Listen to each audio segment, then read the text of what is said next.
கண்களை மூடி கர்த்தர் நம்மோடு பேசும்படியாய் நாம் நம்முடைய மனக்கண்களை கர்த்தர் திறக்கும்படியாய் ஹிருதய திருஷ்டிகள் தெய்வம் பிரகாசிப்பிக்கேண்டதுன்னு தெய்வ சன்னதியில் நமக்கு பிரார்த்திക്കാം.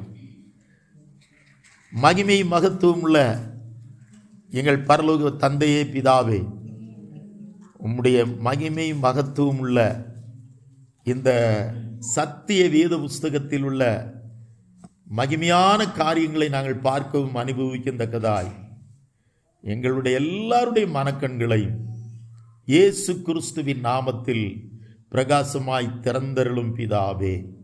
ஆமேன், ஆமேன், ஆமேன். அதிசீக்கிரம் வந்து நம்ம இருத்திய ராஜ்யத்தில் சேர்த்து கொள்ளுகிற நம்முடைய மணவாள நாம் இயேசு கிறிஸ்துவின் கிருபையும் மகிமையும் உங்களை மூடுவதாக. ஏற்கனவே நான் சொல்லிக்கொண்டே வருகிற காரியம், இந்த இடத்துல ஆராதிக்கிற நீங்கள் இம்மையிலும் ஆசீர்வதிக்கப்பட வேண்டும், மறுமையிலும் ஆசீர்வதிக்கப்பட வேண்டும். கர்த்தர் அப்படித்தான் சொன்னார்.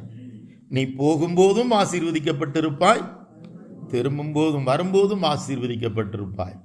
புரியுதா? நீ உள்ளும் மேய்ச்சலை கண்டடைவீர்கள், வெளியேயும் மேய்ச்சலை, நீ உள்ளும் புறம்பும் மேய்ச்சலை கண்டடைவீர்கள். ஆகையினால ஆண்டவர் நம்மளை தேசத்தில் ஒரு நீர்ப்பாய்ச்சலான தோட்டம் போல நல்ல நிலையில வைக்க விரும்புவதுதான் அவருடைய நோக்கம். நாம் பரிதாபமான நிலைமையில் இருக்கணுங்கிறதுக்காக அவர் படைக்கவே இல்லை. ஒன்றுமே இல்லைனாலும் உங்கள்கிட்ட இருக்கிற கொஞ்சம் பச்சை தண்ணியை கூட திராட்சரசமாக்கி உங்களையும் உங்கள் சந்ததிகளையும் அவர் போஷிக்க வல்லவராயிருக்கிறார். ஒருவேளை உங்கள்கிட்ட இருக்கிறது பச்சை தண்ணி அளவுக்கு தான், ஒரு பச்சை வெள்ளம் மாத்திரமே உள்ளு, கூடுதல் என்ற இடத்துல எடுப்பான் ஒன்றும் இல்லைன்னு நீ பறஞ்சாலும் பச்சை வெள்ளம் வீணாக்கி நீங்களுடைய ஜீவிதத்தை தன்யமாக்குന്ന அனுகிரகிக்கின்ற கர்த்தாவு நீங்களோடு கூட உண்டு. அதனால சொல்லும், என்கிட்ட ஒன்றுமே இல்லை, பச்சை தண்ணி கூடயா இல்லை, ஆமீன். உங்கள்கிட்ட இருக்கிற கொஞ்சம் மாவு, கொஞ்சம் எண்ணெய், ஒரு 5 அப்பம் இல்லை 2 மீன், இவைகளையும் ஆயிரங்களாய் பெருக பண்ணுகிற தகப்பனை நாம் ஆராதிக்கிறோம். ஆனால் அவர் எதிர்பார்க்கிற சில காரியங்களை நாம் கர்த்தருடைய நாம மகிமைக்க செய்யணும். இந்த நாளிலே உங்கள் மத்தியிலே நான் எதை வைக்கலாம் என்று கர்த்தருடைய சமூகத்தில் காத்திருந்த போது அவர் சொன்ன ஒரு தலைப்பு, என் பிள்ளைகள் எனக்காய் வேலை செய்ய செயல்பட ஆயத்தமாயிருந்தால் அவர்களை நான் அதிகமாய் ஆசீர்வதிப்பேன். என் பிள்ளைகள் எனக்காய் செயல்பட, எனக்கு வேண்டி பிரவர்த்திப்பான் என்ற மக்கள் ரெடியானெങ്കിൽ ഞാൻ സമൃദ്ധിയായി അനുഗ്രഹിപ്പാൻ റെഡിയാണ്. Hallelujah, amen. If anyone is ready to work for me or act for me, then I am ready to bless them abundantly. இதான் அவருடைய கண்டிஷன். அதைத்தான் ஷார்ட்டாக ஒரு தலைப்பாக கொடுத்துருக்கிறேன். செயல்பட ஆயத்தமானால் ஆசீர்வாதம் நிச்சயம். ஆமென். பிரவர்த்திப்பான் ரெடியானெങ്കിൽ அனுகிரகம் நிச்சயம். If you are ready to work out or act, blessing is sure. நம்முடைய வாழ்க்கையில் கர்த்தர் பைபிளில் சில காரியங்களை சில பரிசுத்தவான்களிடத்தில் எதிர்பார்த்தார். நம்ம படித்தது தான் திரும்ப திரும்ப வேறு தலைப்பில் ஆவியானவர் நமக்கு சில காரியங்களை எப்படியாவது உங்களுக்கு புரிய வைக்கணுங்கிறதுக்காக, எப்படியாவது நீங்கள் மனசிலாக்கணுங்கிறதுக்காக, எப்படியாவது நீங்கள் ஆசீர்வதிக்கப்படணுங்கிறதுக்காக பல வழிகளிலே தேவன் இந்த நாளிலே உங்களை நடத்தி கொண்டு வருகிறார். Praise the Lord. ஏதாவது ஒரு விஷயத்தில் நீங்கள் இந்த சத்தியத்தை புரிஞ்சுக்கிடணும். அதனால் பல விதங்களில் தேவன் இதை உங்களுக்காக வியாக்கியானம் பண்ணி கொடுத்து கொண்டு இருக்கிறார். நல்லா கவனிக்கணும். இன்னைக்கு நம்ம ஒரு காரியத்தை, நான் ஆயத்தமானால், ഞാൻ ரெடியானெങ്കിൽ அனுக்கிரகம் எனக்கு ஷுவராயிட்டு உண்டு. நான் ஆயத்தமானால், ரொம்ப பெருசாக அவங்கள போய் எனக்காக எமயமலை போய் தூக்கிட்டு வரலான்னு சொல்ல போகிறதில்ல. நம்மளால் முடிஞ்ச சில காரியங்களை நம்மிடத்தில் அவர் எதிர்பார்ப்பார். எடுத்து படிங்க பார்க்கலாம். ஒன்று, மார்க் எழுதின சுவிசேஷம் 14ஆம் அத்தியாயத்தில் ஒரு சம்பவம் எழுதப்பட்டிருக்கிறது. ஒரு நாள் அவர் தம்முடைய சீஷரில் 2 பேர் நோக்கி கூப்பிடுறார். அந்த சீஷர்கள் கேட்குறாங்க, ஆண்டவரே, நாம் கம்யூனியன் சர்வீஸ் நடத்தணும். 14-12 எழுதியிருக்கோம், அதை படிக்க வேண்டாம். நமக்கு 15 தான் நம்முடைய ஆதாரமான வசனம். 14-15 மார்க் செயின்ட் மார்க் 14:15. அந்த சம்பவத்தை சொல்லிடுறேன். 2 சீஷர்கள் வந்து கேட்பாங்க, ஆண்டவரே நம்ம வந்து லாஸ்ட்டு பஸ்கா ஆசரிக்கணும், பாஸ் ஓவர் பெசகா ஆச்சரிக்கணும். நம்ம பாஷையில் புரியும்படியாக சொல்கிறேன், கம்யூனியன் சர்வீஸ் ஆச்சரிக்கணும். அதை எங்கே போய் நாங்கள் ஆயத்தம் பண்ண சித்தமாக இருக்கிறீர்? உடனே அவர் சொல்கிறாரு, நீங்கள் நகரத்துக்குள்ளே போங்க, ஒரு மனுஷன் தண்ணீர் குடம் சுமந்துட்டு வருவான் தோளில் வச்சு, பின்னாலே போங்க. அந்த மனுஷன் எந்த வீட்டுக்குள்ளே பிரவேசிக்கிறானோ அந்த வீட்டுக்குள்ளே எஜமான பார்த்து, என்ன ஆண்டவர் கேட்குறாரு, என்னுடைய பஸ்காவை என்னுடைய கம்யூனியனை ஆசரிக்க எங்கே இடம்னு கேட்குறாரு அப்படின்னு சொல்லு. அவர் எதிர்பார்க்கிறார், ஒருவனை எதிர்பார்க்கிறார். அந்த எருசலேம் பட்டணத்தில் யார் எனக்காய் ஆயத்தமாய் தன் வீட்டை வைத்திருக்கிறார் என்பதை எதிர்பார்க்கிறார். அந்த ஆயத்தமாய் இருக்கிற வீட்டிலே அவர் பிரசன்னராய் வருகிறார். அல்லேலூயா. நீங்க ஆயத்தம்னா உங்க வீட்டுக்குள்ள வர்றதுக்கு அவர் ரெடிங்க.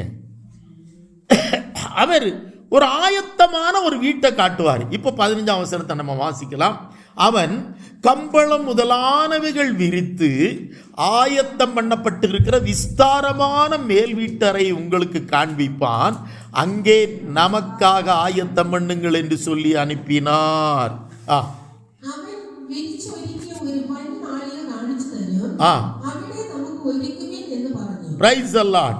அவன் ஒரு காரியம் ஒருக்கி வச்சுட்டுண்டு, நமக்கு வேண்டி நீங்களும் சில காரியம் ஒருக்கணும். நமக்காக ஒருவன் ஒரு பெரிய கம்பளம் முதலானவைகள் விரித்திருக்கிற, அதில் என்னன்னா கம்பளம், பின்ன அதில் டேபிள் இருக்கணும், பின்ன அதில் சேர்ஸ் இருக்கணும். புரியுதா உங்களுக்கு? அங்கெல்லாம் உட்கார்றதுக்கு விஸ்தாரமான வீடாக இருக்கணும், டிஸ்டர்பன்ஸ் இல்லாத மேல் வீடாக இருக்கணும். அவர் அந்த வீட்டுக்காரர், அவருக்கு நல்லா தெரியும், இந்த எருசலேமிலே எனக்கு ஒரு வீடு ஆயத்தமாக இருக்கிறது. இயேசு எங்கே வருவார் தெரியுமா? உங்கள் வீட்டுக்கு இயேசு வரணுமாம்மா. ஒன்றும் பெருசாக அது உலக பிரசித்தி பெற்ற ஊழியக்காரன் நான் இருந்து உங்களுக்கு ஜெபிக்கணும்னு அவசியம் இல்லை. உங்கள் வீட்டுக்குள்ள இயேசு வர்றதுக்கு நீங்கள் ஆயத்தமாக இருந்தால் போதும். என்ன செய்ய? நீங்கள் ரெடியாக இருந்தீங்கன்னா உங்கள் வீட்டுக்குள்ள இயேசு வந்துடுவார். இயேசு வந்தால் அவருடைய ராஜ்யம் வந்துடும். அவருடைய ராஜ்யம் வந்தால் அவருடைய சேனை வந்துடும். அவருடைய சேனை அவர் வந்துட்டாருன்னா அவருடைய எல்லா மகிமையும் ஐஸ்வர்யமும் எல்லாம் அவர் கூட வந்துடும். இயேசு வந்து அற்புதம் வந்துடும்ல, இயேசு வந்து ஆரோக்கிய சௌக்கியம் வந்துடும்ல, இயேசு வந்து ஐஸ்வர்யம் வந்துடும்ல. அப்போ இயேசு வர்றதுக்கு என்ன செய்யணும்? ஒன்றே ஒன்று, என் வீடு ஆயத்தமாக இருக்கணும், அவரை ஏற்றுக்கொள்வதற்கு நானும் ஆயத்தமாக இருக்கணும். அல்லேலூயா. இவ்வளோதாங்க. இப்போ இங்கே பார்க்கிறோம். ஆகையினால் அருமையான கர்த்தருடைய பிள்ளைகளே, அப்போ நான் ஆயத்தமானால், அப்போ சாயங்காலமான பொழுது இயேசு தம்முடைய சீஷர்களோடு அங்கே வந்து பஸ்காவை ஆசரித்தார். இந்த வீடு தான் அப்போஸ்தலர் 1ஆம் அதிகாரம் 2ஆம் அதிகாரத்திலையும் வருகிற மேல் வீடு. ஒரு வீட்டில் ஒரு நாளுக்கு கர்த்தருக்கு நீங்கள் உங்கள் வீட்டுக்குள்ள கொடுத்துட்டீங்க, ஆயத்தமாக கொடுத்துட்டீங்க, ஆண்டவரே என் வீடு உமக்கு சொந்தம். ஒன்று பட்டா எழுதிலாம் கொடுக்க வேண்டாம். அப்படி பட்டா போட்டு பாஸ்டர் பேர்லையே சர்ச்சு பேர்ல இல்லை. கர்த்தர் வந்து தங்குற அளவுக்கு பரிசுத்தமாக கம்பளம் முதலானவைகள் விரித்திருக்கிற, அது இப்போ தமிழில் போட்டு கம்பளம் முதலானவைகள் விரித்திரு. கம்பளம்ங்கிறது எதை குறிக்கும்? வரவேற்கிற மரியாதையை குறிக்கும், அன்பு குறிக்கும். அன்பு என்னும் சமுக்காலம், விரிப்பு. கம்பளம் சிநேகத்தை குறிக்கும். நிறைய எக்ஸ்பிளைன் பண்ண எனக்கு டைம் இல்லை. மாத்திரமல்ல, அவர் வந்து உட்கார்வதற்கான சௌகரியங்கள், அவர் கம்யூனி தன்னுடைய ஊழியத்தை நிறைவேற்றுவதற்கு எந்த வீடு இயேசுவுக்கு ஆயத்தமாக இருக்கிறதோ, இயேசு வரணும்னு என்ன செய்யணும்? உங்கள் வீடு பரிசுத்தமாக இருக்கணும். அவ்வளோதான். வெறுக்கி சுத்தமாக வெடிப்பாக நீட்டாக அவர் வந்து தன்னுடைய தங்குறதற்கு எப்படி இருக்கணும்னு நீங்கள் புரிஞ்சுக்கிடணும். நான் உங்கள் வீட்டுக்கு வர்றனாலே உங்கள் வீடு எப்படி இருக்கும்? விசிட்டிங் வர்றேன்னா போதும், 2 நாளைக்கு டிவி ஓடாது, எப்போ வருவார்னு தெரியாது. வீட்டுக்காரங்கிட்ட கூட சொல்லிடுவீங்க, ஏங்க பாஸ்டர் மட்டும் வந்துட்டு போன பிறகு கூட எதை போட்டுக்குங்க, அதுக்கப்புறம் பிசாசு வரட்டு, பிரச்சனையே கிடையாது. முதல் பாஸ்ட். அப்போ நான் வரணும்னால நீ வெத்தலையை போட்டு துப்பிக்கிட்டு இருந்தா நான் வருவேனா? அங்கே அசிங்கமான பாட்டு ஓடிக்கிட்டு அரைகுறை ட்ரெஸ்ஸில் டான்ஸ் ஆடிக்கிட்டு இருந்தா நான் வருவேனாம்மா? காலையில் இன்னைக்கு சாயங்காலம் 5 மணிக்கு வந்துடுவோம்னா காலையில் 10 மணிலேருந்தே வீட்டில் எல்லாம் ரெடி பண்ணிடுவோம். என்ன பிரியா? அன்னைக்கு பார்த்தா டிவி சுத்தமாக ஆஃபில் இருக்கும், மூடி போட்டிருப்போம். அது வரைக்கும் என்ன ஓடிச்சோ கடவுளுக்கு தான் தெரியும். வீடெல்லாம் நீட்டாக இருக்கும், இல்லைன்னா அங்கங்கே ஒன்று தொங்கிட்டு கிடக்கும். ஆமாம், அந்த வயநாட்டில் துணிமணி அங்கங்கே தொங்கிட்டு கிடக்குத, அந்த மாதிரி சில இப்போ பார்த்தா நீட்டாக இருக்கும். ஒரு கிறிஸ்துவை சுமக்கிற ஒரு தேவ மனிதன் உங்கள் வீட்டுக்கு வரும்பொழுதே உங்கள் வீடை ஆயத்தமாக வச்சிருக்கிறது உண்மையானால், உங்கள் வீட்டில் இயேசு எப்பவும் வந்து தங்கணும்னு சொன்னால் வீடு எப்படி இருக்கணும்னு இப்போ நீங்கள் புரிஞ்சுக்குங்க. இதுக்கு மேலே சொல்ல வேண்டிய அவசியமும் கிடையாது. எவ்வளவு சண்டை இருந்தாலும் ரெண்டு பேரும், ஏங்க ஃபாஸ்டர் வந்துட்டாருங்க, அந்த பிஸ்கெட்டை எடுத்து கொடுங்க. அதுக்கு முன்னால் தான் வடுன்னு நின்றுருப்பா, வள்ளு நாய் மாதிரி கடிச்சிக்கிட்டு இருந்திருப்பான், அல்சேஷன் மாதிரி. அவன் கடி வாங்கிட்டு தொப்புள்ள ஊசி போட்டிக்கிட்டு இருந்திருப்பான். இப்போ பாஸ்டர் வந்து பெல் அடித்த உடனே அங்கே பார்த்தா என்ன அன்பு, அட்டேங்க அப்பா. அப்போ இதை போல் அப்போ இயேசு உன் வீட்டுக்குள்ள வரணும்னா உன் வீடு எப்படி இருக்கணும்? இயேசு வந்த வீட்டிலே எல்லாம் நிறைவாக இருக்கும். இயேசு மட்டும் உங்கள் வீட்டில் இருந்துட்டார்னா அவர் உங்கள் அப்பத்தையும் தண்ணீரை ஆசீர்வதிப்பார், உங்கள் வஸ்திரப்பெட்டியையும் பணப்பையும் ஆசீர்வதிப்பார், உங்கள் பிள்ளைகளையும் பிள்ளைகளின் பிள்ளைகளையும் ஆசீர்வதிப்பார், பாதுகாப்பார், உன் எல்லைகளை சமாதானம் உள்ளவராக்குவார். ஆமென். உன் வாசல்களை பாதுகாப்பார், உசிதமான நன்மைகளினால் உன் வீட்டை திருப்தி ஆக்குவார். உன் வீடு சுகமும் சமாதானத்தின் நிறைந்திருக்கும். அது ஒன்று மட்டும் கவனிச்சுக்கங்க, நான் ஆயத்தமானால் இங்க ஒரு அந்த வீட்டு எஜமான் தன் வீட்டை பரிசுத்தமா ஆயத்தப்படுத்தி கர்த்தருக்கு ஆயத்தமாக கொடுத்தார். இதான் பேசிக். புரியுதா உங்களுக்கு? இனி இந்த வீடு தான் பைபிளில் பல இடங்களிலே எழுதப்பட்டிருக்கிறது. 1ஆம் அதிகாரத்திலே 120 பேர் மேல் வீட்டில் ஏறினது இந்த வீடு தான். 2ஆம் அதிகாரத்திலே பரிசுத்தாவியானவர் இறங்கினது இந்த வீடு தான். பேதுரு சிறைச்சாலையிலே கிடந்த பொழுது ஒரு வீட்டிலே ராத்திரி முழுதும் சபையார் கூடி ஜெபித்தார்களே, அந்த மேல் வீடு இந்த வீடு தான். அப்ப பாருங்க, ஒரு தடவை வீட்டை கொடுத்துட்டோன்னா தலைமுறைக்கு உங்க வீட்டை கர்த்தர் ஆசீர்வதிப்பார். ஆனா இயேசு நம்ம வீட்டுக்குள்ள வர்ற மாதிரி நம்ம வீடை எப்படி கொடுக்கணும்? ஆயத்தப்படுத்தி எல்லாம் அவர் வந்து தங்குற மாதிரி நீட்டா கொடுக்கணும். ரெடியா இருக்கிறீங்களா? சரி, இனி அடுத்து ஒவ்வொரு சில காரியங்களை வேகமாக ஒரு 4 வார்த்தைகளை சொல்ல போறேன். ஆயத்தமாய் இருந்தவர்களை தேவன் எப்படி ஆசீர்வதித்தார்? முதலாவது இயேசு கிறிஸ்து. ஃபர்ஸ்ட் பாயிண்ட் எழுதிக்கங்க பார்க்கலாம். அதே மார்க் எழுதின சுவிசேஷம் 3ஆம் அதிகாரம் 10ஆம் வசனம்.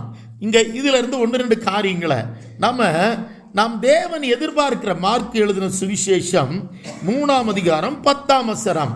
ஜனங்கள் திரளாயிருந்தபடினால் அவர்கள் தம்மை நெருக்காதபடி தமக்காக ஒரு படவை ஆயத்தம் பண்ண வேண்டும் என்று தம்முடைய சீசர்களுக்கு சொன்னார்.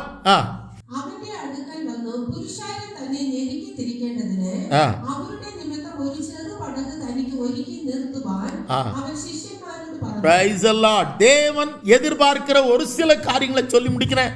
முதலாவது, உங்க வீடு ஆயத்தமா இருக்கணும். பேசிக்கா சொல்லிட்டேன். அவர் வீட்டுக்குள்ள வந்தாச்சுன்னா அவர் இருக்கிற வீடு உலகத்திலே உயர்ந்த வீடா மாறிடும். ஓட்ட வீடும் உன்னத வீடாய் உயர்ந்த வீடாய் நிச்சயமாய் மாறும். உங்கள் பிள்ளைகள் ஆணோ பெண்ணோ தேசத்தில் காலம் வரும் பொழுது உயர்ந்திருப்பார்கள். அதுல சந்தேகமே கிடையாது. அதற்கு பல கோடிக்கணக்கான பரிசுத்தவான்கள் சாட்சி, நாங்களும் சாட்சி. அல்லேலூயா. அப்ப இப்போ 1-2 காரியங்கள் தேவன் எதெல்லாம் எதிர்பார்க்கிறார். முதல்ல, அவர் ஊழியம் செய்வதற்காக கடற்கரையில் போய் கொண்டு இருக்கிறார். கலிலே கடற்கரை போய்கிட்டு இருக்கிறாரு. ஐயா கூட்டம் வந்துடுச்சு. நெருக்கி இவரை கடல்ல தள்ளுற மாதிரி இருக்கும் பொழுது இவரே சொன்னாரு, எனக்கு ஒரு படகு ஆயத்தம் பண்ணுங்கன்னாரு. அங்க ஒரு படகு இருந்தது. அது பேதுருவின் படகு. யார் படகுங்க? அது லூக்கா 5:3 நீங்க வீட்டில் போய் படிச்சு பாருங்க, தெரியும். அவர் அங்கு நிற்கிற படகுகளில் ஒன்றில் ஏறினார். அது பத்ரோசு பேதுருவினுடைய படகா இருந்தது. நிறைய பேர் படகு வச்சிருந்தாங்கங்க. ஆனா அவருக்காக ஆயத்தம் பண்ணி உடனே படகை கொடுத்தது யார்? படகை தான் கொடுத்தாங்க, பேதுருவினுடைய படகை தாங்க கொடுத்தாங்க. அதுக்கப்புறம் உங்களுக்கு தெரியும், இதெல்லாம் நான் இந்த ஒரு பாயிண்ட்டை 1 மணி நேரம் பிரசங்கம் பண்ண முடியும். ஆனால் உங்களுக்கு சம்பவம் தெரியுங்கிறதுனால உங்களுக்கு சொல்கிறேன். அவர் தன்னுடைய படகு அன்னைக்கு, அதாவது அதுதான் அவருடைய பிஸ்னஸ், அதுதான் அவருடைய வருமானம், அதுதான் அவருடைய ஆஸ்தி. அதை முழுவதும் இயேசுவுக்கு கொடுத்தார். அந்த படகு நிறைய இயேசு மீனை கொடுத்தார். இது ஃபர்ஸ்ட் பிளஸிங். அதுக்கப்புறம் அந்த படகே விட்டுட்டு வாடா, இந்த உலகத்தையே நான் உனக்கு தருவேன் சொல்லி, பரலோகத்தையும் நான் உனக்கு தருவேன் சொல்லி, பரலோக ராஜ்யத்தின் திறவுகோல்கள், தாக்கோல்கள், keys of kingdom of God, பரலோகத்தின் திறவுகோல்கள் முழுவதையும் கர்த்தர் கொடுத்தார். இதெல்லாம் உங்களுக்கு தெரியும், நான் சொல்லி இருக்கிறேன். அது மாத்திரமல்ல, அவர் நிழல் பட்டு கூட அற்புதங்கள் நடக்கவில்லை. அவரை காட்டிலும் அதிக வல்லமை இயேசு பேதுருவுக்கு கொடுத்து, அவர் நடந்து போகும்போது அவர் நிழலிலும் அற்புதங்கள் நடக்கும்படியான அற்புத வல்லமையை கர்த்தர் பேதுருவுக்கு கட்டளையிட்டார். நல்ல கவனிங்க, அவருக்கு ஒன்றுமே சொந்தமாக வேண்டாம். அப்பப்போ ஊழியம் செய்கிறதுக்கு மட்டும்தான், அதுக்கப்புறம் உங்ககிட்ட கொடுத்துட்டு போயிடுவார். புரியுதா உங்களுக்கு? அப்போ தனக்கு இருந்த படகை அன்றைக்கு டைமை ஒதுக்கிட்டு, அன்னைக்கு அதுக்கு அந்த பிஸ்னஸ் எல்லாம் மாற்றி வச்சுட்டு, வருமானத்தெல்லாம் மாற்றி வச்சுட்டு, என் படகை நீங்கள் யூஸ் பண்ணிக்க ஆண்டவரே. இதில் பல காரியங்கள் அடங்கி இருக்கு. இவன் தனக்குரிய நேரத்தை அன்னைக்கு ஒதுக்கிட்டான். அடுத்து அது ராத்திரி ஃபுல்லாக மீன் பிடிக்கல, அடுத்து மீன் பிடிக்க போகிற அந்த நேரத்தை ஒதுக்கிட்டார். தன்னுடைய நேரத்தை அவருக்காக ஆயத்தம் பண்ணி கொடுத்தார். தன் படகை ஆயத்தம் பண்ணி கொடுத்தார். வலையெல்லாம் மாற்றி கொடுத்தார். படகை நீட் பண்ணி கொடுத்தார். தேவன் அதே படகை நிரப்பினார். நீங்கள் எதை கொடுக்குறீங்களோ, உங்கள் இருதயத்தை கொடுத்தீங்கன்னா உங்கள் இருதயத்தை தேவன் தம்முடைய மகிமையினால், சந்தோஷத்தினால் நிரப்புவார். நீ எதை கொடுக்குறியோ தேவன் அதை நிரப்ப வல்லவராக இருக்கிறார். 6 கச்சாடிகளை நீ கொடுப்பாய், ஆனால் கச்சாடிகள் முழுவதும் திராட்சரசத்தினால் நிரப்பப்படும்.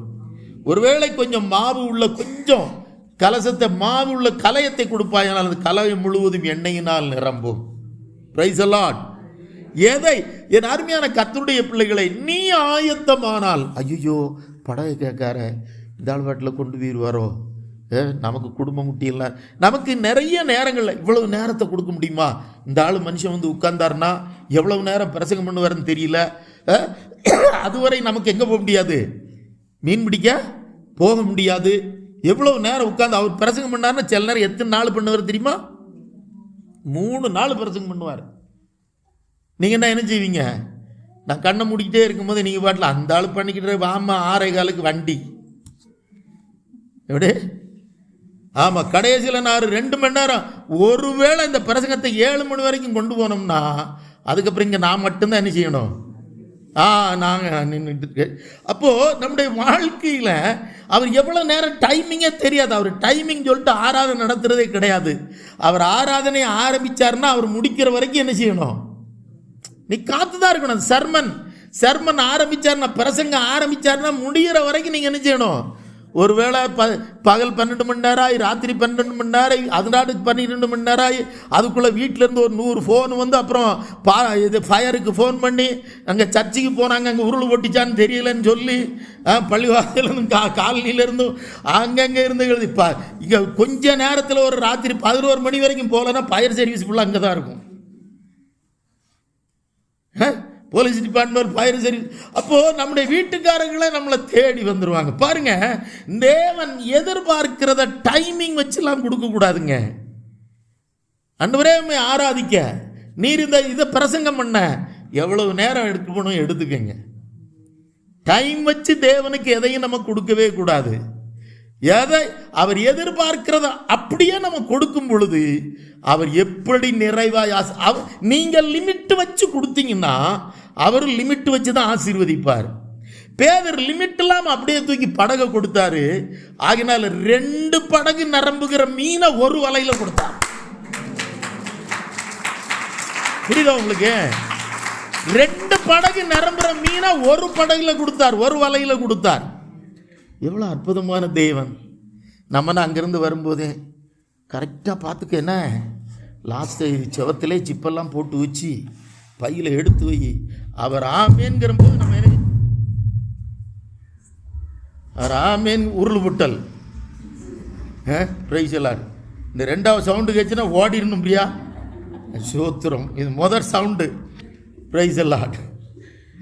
ஆக நம்முடைய வாழ்க்கையில் கர்த்தர் எதையும் நம்ம, ஆண்டவரே என் லைஃப் உமக்கு லிமிட்லெஸ், என்னுடைய வாழ்க்கையை நான் பூர்ணமாக கொடுக்குறேன், என் வாழ்க்கை படகிலே நீர் ஏறுவீராக, நீ பிரயாணம் பண்ணுவீராக, நீர் இந்த வாழ்க்கை படகை முழுவதும் எடுத்துக்கொள்கிறார். ஒரு நாள் அல்ல, 2 நாள் அல்ல, 1 வருஷம் அல்ல. நான் ஊழியத்துக்கு வரும்போது ஆண்டவரே உமக்கு ஒரு 10 வருஷம் தான் சர்வீஸ் பண்ணுவேன், இல்லைன்னா 50 வருஷம் வரைக்கும் தான் சர்வீஸ் பண்ணுவேன், இல்லைன்னா 60 வருஷம் வரைக்கும் தான் சர்வீஸ் பண்ணுவேன். வாழ்நாள் முழுவதும் உமக்காக வேலை செய்வேன். அல்லேலூயா. இந்த ஒரு பாட்டு பாடும் இல்லையா, என் ஆயுள் முடியும் வரை, என் ஜீவன் பிரியும் வரை உம்மையே ஆராதிப்பேன். அல்லேலூயா. அப்போ உங்க படகு ஆசீர்வதிக்கிறதுக்கு அவர் ஆயத்தம், உங்க வீட்டை நிரப்ப அவர் ஆயத்தம், உங்க வருமான பைய நிரப்ப அவர் ஆயத்தம், படகுக்கு 2 படகு கொடுக்க ஆயத்தம். ஆனா நம்ம இருதயத்தில் ஒரு லிமிட் வச்சுக்கிட்டே இருக்கக்கூடாது. இவ்வளவு நேரத்தில் முடிக்கணும், இவ்வளவு நேரத்தில் போகணும், இவ்வளோ நேரத்தில் வரணும், இத்தனை நிமிஷத்தில் பைபிளை முடிக்கணும், இத்தனை நிமிஷத்தில் ஜபத்தை முடிக்கணும் அப்படின்ட்டு உட்காந்து படிக்கக்கூடாது. படிச்சுக்கிட்டு ஒரு வேளை 5 நிமிஷங்கிறது 10 நிமிஷம் ஆனாலும் படி. சிலர் 10 நிமிஷங்கிறது 7 நிமிஷத்துலேயும் முடியலாம். அந்த படித்த அந்த ஒரு குறிப்பிட்ட சப்ஜெக்ட் வர்ற வரைக்கும் படி, ஜெபம் பண்ணு. லிமிட் வச்சுக்கிட்டு ஜெபம் பண்ண வேண்டாம். மன திருப்தியாய் ஜெபம் பண்ணுற வரைக்கும் ஜெபம் பண்ணிட்டு நிறுத்தி அதுக்கப்புறம் டைமை பாரு. அது 15 நிமிஷம் ஆயிருந்தாலும் பரவாயில்ல, 1 மணி நேரம் ஆயிருந்தாலும் பரவாயில்ல. ஆனால் நீ அந்த லிமிட் வச்சுக்கிட்டு எதுலையுமே பிரசங்கம் கேட்க போகும்போதும், ஆராதனைக்கு போகும்போதும், கர்த்தருக்காக செயல்படும் பொழுதோ, கொடுக்க நினைக்கும் போதோ, ஊழியம் செய்ய போகும் பொழுதோ, ஒரு லிமிட் வச்சுக்கிட்டு நம்ம போகிற வரைக்கும் நம்மையும் லிமிட்டாக ஆசீர்வதிப்பார். பூரணமாக எடுத்துக்கங்க ஆண்டவரே. அதுக்கப்புறம் அவர் சொன்னார், 2 படகு நிரம்புற மீனை 1 படகுற அளவுக்கு கொடுக்குற அளவுக்கு தேவன் ஆசீர்வதித்த உடனே அவர் ஆச்சரியப்பட்டு பாதத்தில் விழுந்தபோது சொன்னார், நீ வா, இதை விட பெரிய அற்புதங்களை எல்லாம் உன் மூலமா நான் செய்ய போகிறேன். அல்லேலூயா. எத்தனை பேர் இருக்கீங்க இங்க? அவர் ஆயத்தம் உங்களை ஆசீர்வதிக்க. He is ready to bless you. உங்களை ஆசீர்வதிக்க அவர் ஆயத்தம். ஆனா உங்களிடத்திலும் ஒரு ரெடினஸ் அவர் எதிர்பார்க்கிறார். ஆமென். அவருக்கு அடுத்த காரியங்களை நீ கொடுக்கும் பொழுது, ஏய் இவ்வளவு நேரம் தான்பா உன் சர்ச்சுக்கு உன் கூட வருவேன், இவ்வளவு நேரம் தான் இங்கே உட்காந்து பைபிளை பிடிப்பேன், இவ்வளவு நேரம் தான் ஜெபம் பண்ணுவேன், இவ்வளவுதான் என்னால் அந்த ஊழியத்திற்கு செய்ய முடியும், இவ்வளவுதான் என்னால் பரிசுத்தமாக இருக்க முடியும், நீ நினைக்கிற அளவுக்குலாம் என்னால் இருக்க முடியாது பா அப்படின்னா நான் சர்ச்சுக்கு என்ன செய்ய மாட்டேன், வரமாட்டேன் அப்படின்னு சொல்லுகிற ஆண்களாகவோ அப்படின்னு சொல்லுகிற பிள்ளைகளாகவோ நாம் இருக்கக்கூடாது. பூரணமாக கர்த்தருக்கு ஒப்பு கொடுத்துடணும் நேரத்தை, வாழ்க்கையை. அப்பொழுது அவர் சம்பூர்ணமாய் ஆசீர்வதிப்பார். அதே போல இன்னொரு சகோதரியை நம்ம பார்க்கலாம். சோத்ரா, இன்னொரு மகள் ரோட்டில் இயேசு போய்கிட்டு இருக்கும் பொழுது அவராக கூப்பிட்டு தன்னுடைய வீட்டை கொடுத்தார். யார் தெரியுமா?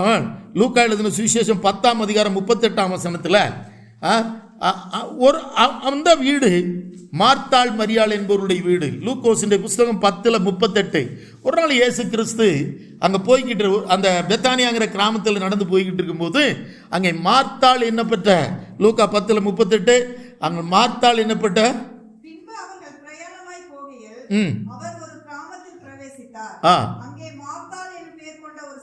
மார்த்தாள் என்னும் கொண்டு பேர் கொண்ட ஒரு ஸ்திரீ அவரை தன் வீட்டில் ஏற்றுக்கொண்ட. இவ்வளவு தாங்க. வச்சு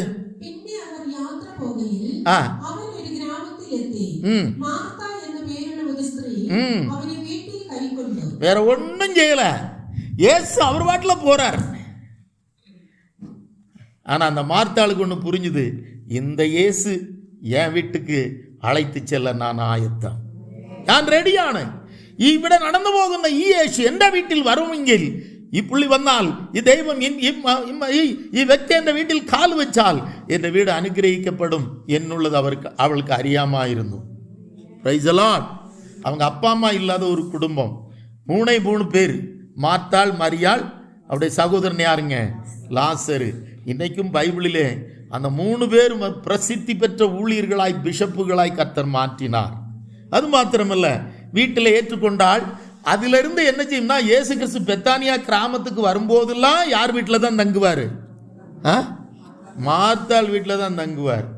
நம்ம எஸ்டேட்டுகள்லாம் இப்போ வீட்டு கொடுத்தே நிறுத்திட்டாங்க. ஏன் தெரியுமா?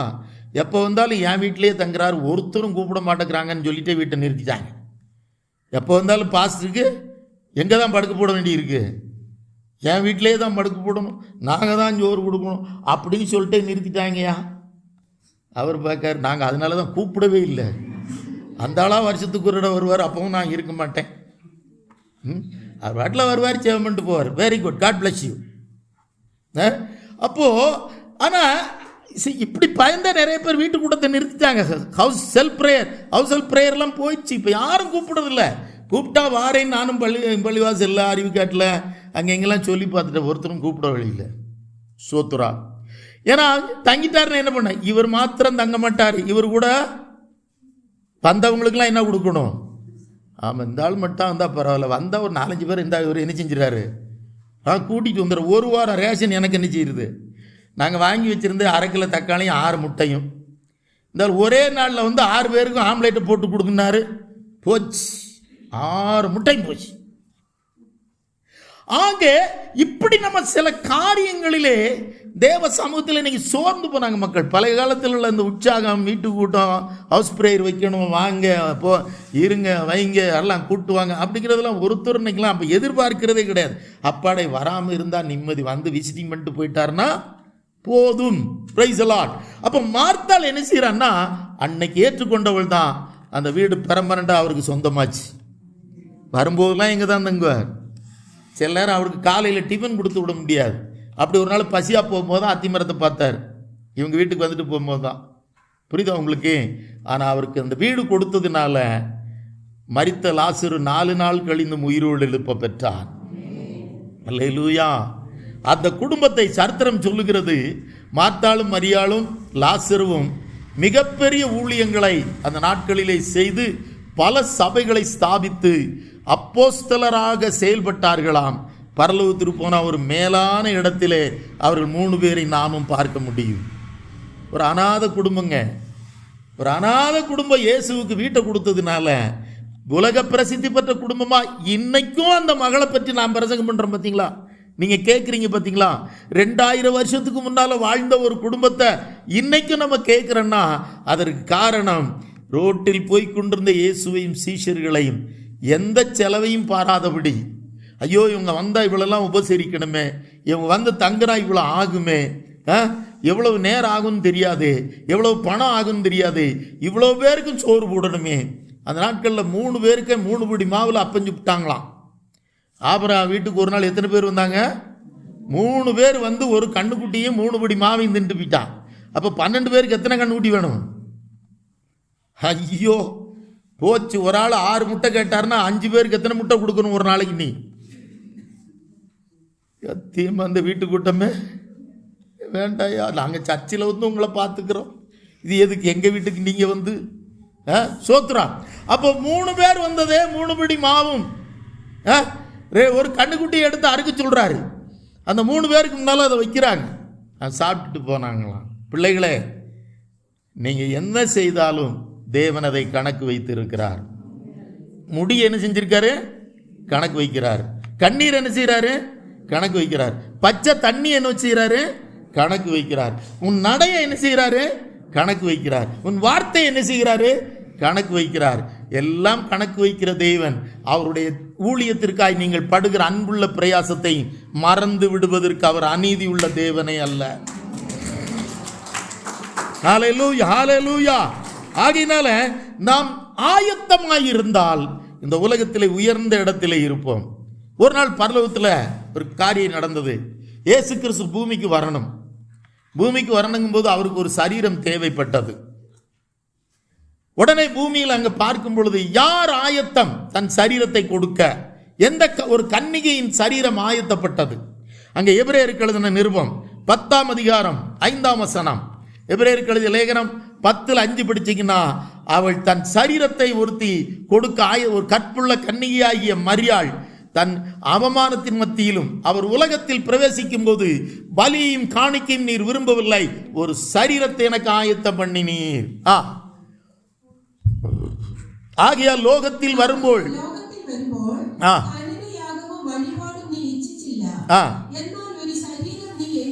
ஆமென், அவர் வந்து ஜெனிப்பானாய் ஒரு சரீரம் அவசியப்பட்டோ.